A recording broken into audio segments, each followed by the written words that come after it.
ವೇದಿಕೆ ಮೇಲೆ ಅಶರತ್ನ ಪೂಜೆ ಗುರುವೃಂದಕ್ಕೆ ವಂದಿಸುತ್ತಾ ನನ್ನ ಈ ದಿನದ ಸಂವಿಧಾನದ ಲಕ್ಷಣ ಕುರಿತು ನಿಮ್ಮೊಂದಿಗೆ ಹಂಚಿಕೊಳ್ಳುತ್ತೇನೆ. ಭಾರತವು ಪ್ರಜಾಸತ್ತಾತ್ಮಕ ಗಣರಾಜ್ಯವನ್ನು ಹೊಂದಿದ್ದು, ಈ ಭಾರತದ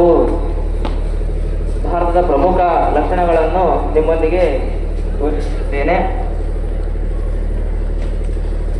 ಸಂವಿಧಾನವೆಂದರೆ ಒಂದು ರಾಷ್ಟ್ರವು ಆಡಳಿತ ನಡೆಸುವ ಉದ್ದೇಶದಿಂದ ನಿರ್ದೇಶನಗೊಂಡ ಕಾನೂನುಗಳು ಮತ್ತು ತತ್ವಗಳ ಸಂಕಲನವನ್ನು ಸಂವಿಧಾನವೆಂದು ಕರೆಯಲಾಗುತ್ತದೆ.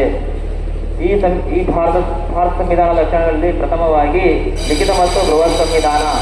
ಹೆಸರೇ ಹೇಳುವಂತೆ ಲಿಖಿತ ಬರವಣಿಗೆ ಮೂಲಕ ರಚಿಸಿಕೊಂಡ ನಮ್ಮ ಸಂವಿಧಾನವನ್ನು ಲಿಖಿತ ಸಂವಿಧಾನವೆಂದು ಕರೆಯಲಾಗುತ್ತದೆ.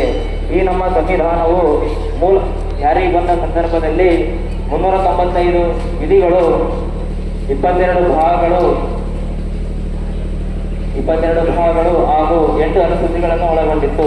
ತದನಂತರ ಈ ಸಂವಿಧಾನಕ್ಕೆ ಅನೇಕ ತಿದ್ದುಪಡಿಗಳು ಮತ್ತು ಕೆಲವು ವಿಧಿಗಳನ್ನು ತೆಗೆದು ಪ್ರಸ್ತುತ ಸಂವಿಧಾನದಲ್ಲಿ 460ಕ್ಕೂ ಹೆಚ್ಚು ವಿಧಿಗಳು ಮತ್ತು 25 ಭಾಗಗಳು, 12 ಅನುಸೂಚಿಗಳನ್ನು ಒಳಗೊಂಡಿದೆ.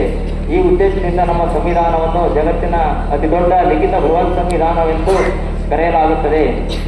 ನಂತರದಲ್ಲಿ ಪ್ರಸ್ತಾವನೆಯು ಸಂವಿಧಾನದ ಮೌಲ್ಯಗಳು, ತತ್ವಗಳು ಮತ್ತು ನೀತಿ ನಿರ್ದೇಶಗಳನ್ನು ತೋರಿಸುವ ಪೀಠಿಕೆಯಾಗಿದೆ. ಈ ಪ್ರಸ್ತಾವನೆಯಲ್ಲಿ ಭಾರತದ ಪ್ರಜೆಗಳಾದ ನಾವು ಎಂಬ ಶೀರ್ಷಿಕೆಯಿಂದ ಪ್ರಾರಂಭವಾಗಿ ಈ ಸಂವಿಧಾನವನ್ನು ನಮಗೆ ನಾವೇ ಅರ್ಪಿಸಿಕೊಂಡಿದ್ದೇವೆ ಎಂಬುದರ ಮೂಲಕ ಮುಕ್ತಾಯವಾಗುತ್ತದೆ. ನಂತರದಲ್ಲಿ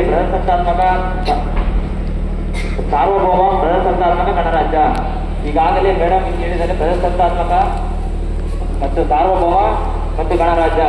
ಸಾರ್ವಭೌಮ ಎಂದರೆ ಯಾವುದೇ ಒಂದು ರಾಷ್ಟ್ರದ ನಿರ್ಧಾರಕ್ಕೆ ಒಳಪಡದೆ ನಮಗೆ ಅನಿಸಿದ ನಿರ್ಧಾರಗಳನ್ನು ಕೈಗೊಳ್ಳುವಂತಹ ವ್ಯವಸ್ಥೆಯನ್ನು ಸಾರ್ವಭೌಮ ಎಂದು ಕರೆಯಲಾಗುತ್ತದೆ. ಪ್ರಜಾಸತ್ತಾತ್ಮಕವೆಂದರೆ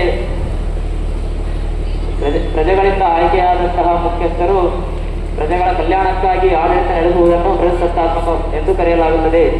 ಗಣರಾಜ್ಯವೆಂದರೆ ದೇಶದ ಮುಖ್ಯಸ್ಥರು ಪ್ರತ್ಯಕ್ಷ ಮತ್ತು ಪರೋಕ್ಷವಾಗಿ ದೇಶದ ಪ್ರಜೆಗಳಿಂದ ಆಯ್ಕೆಯಾಗಿರುವಂತಹ ಉದ್ದೇಶದಿಂದ ನಮ್ಮ ದೇಶವನ್ನು ಗಣರಾಜ್ಯ ಎಂದು ಕರೆಯಲಾಗುತ್ತದೆ.